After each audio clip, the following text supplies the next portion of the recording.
halos, sundogs, light pillars, and the photographers who catch them.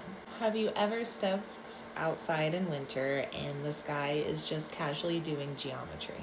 A ring around the sun, two bright side suns, a vertical beam of light, like the atmosphere turned on stage lighting. And you're standing there with your keys in your hand thinking, okay, sure, the sky is just showing off again. So today we are talking about winter sky optics, the halo family. Halos, sundogs, light pillars, and a little sprinkle of diamond dust. We're also going to be talking about the people who are really good at capturing these moments, because there are photographers out there who basically live with one eye on the sky. The cozy science, in plain words, a lot of these effects happen when tiny hexagonal ice crystals are suspended in the air, often in high thin clouds, sometimes near the ground, which we call diamond dust, which is a ground level cloud of ice crystals. Those crystals can act like prisms and mirrors, so sunlight comes in, bends, and then reflects in specific ways, and suddenly the sky is drawing with light. It's not a glitch in the matrix, just light meeting ice. The 22-degree halo. This is the classic ring around the sun or moon caused by refraction through ice crystals, appearing about 22 degrees from the sun or moon. If you do not speak in degrees, such as myself, there's an extremely unofficial measuring tool. You hold your arm straight out and your fist is about 10 degrees. So the ring is about 2 fists away from the sun. Do not look directly at the sun. Block it with a building or a tree and then look for the ring around it. Let's talk about Göran Strand. If you want to see halos photographed with that crisp winter light that makes everything look unreal, his halo photography has been featured in NASA Astronomy Picture of the Day, including a solar halo seen from Sweden. That is what I love about halo photography.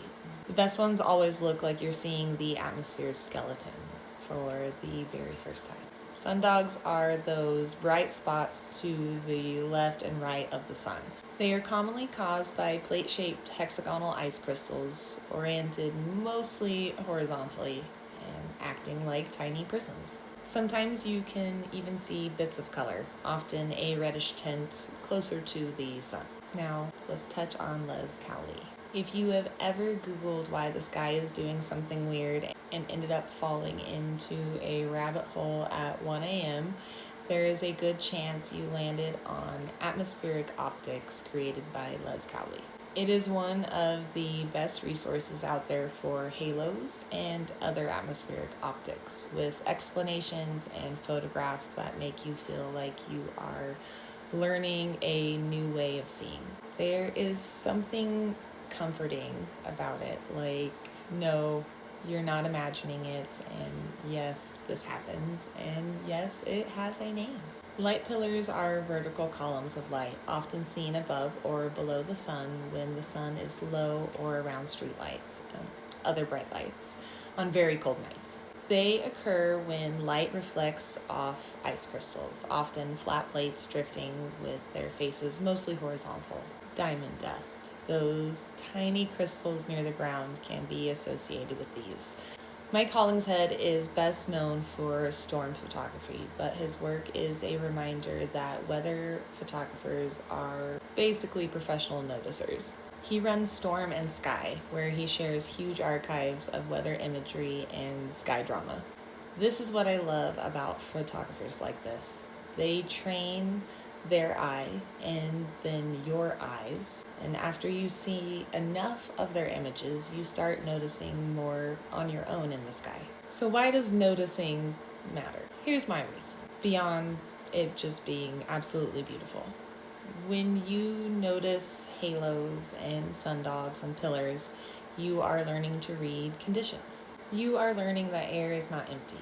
It has structure, it has particles, it has crystals, it has layers.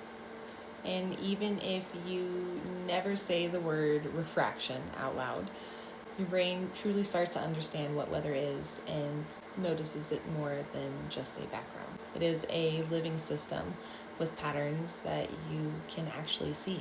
100%, this is where my snowflake brain lights up. A lot of halo phenomena depends on hexagonal ice crystals. Snowflakes also grow with hexagonal symmetry because of how water molecules arrange themselves when they freeze. So when you look at a snowflake up close and a halo far away, you're seeing the same substance following the same rules at completely different scales.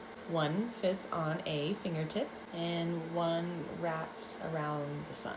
Water is wildly talented.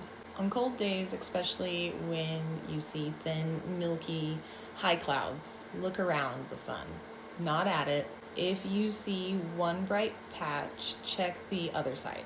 And if you see a faint curve, keep scanning. If it's brutally cold and you see glittering crystal near the ground, that could be diamond dust. And this would be the moment when you would be able to view pillars and halo displays for yourself. Quick studio notes. January 24th and 25th captures are ready, and I am beginning to process those. Every Sunday will be collection arrival day, if you feel like browsing. Link in the bio. Have you ever seen a halo or sundog or a light pillar? And where were you when you spotted them? I'll see you next Sunday.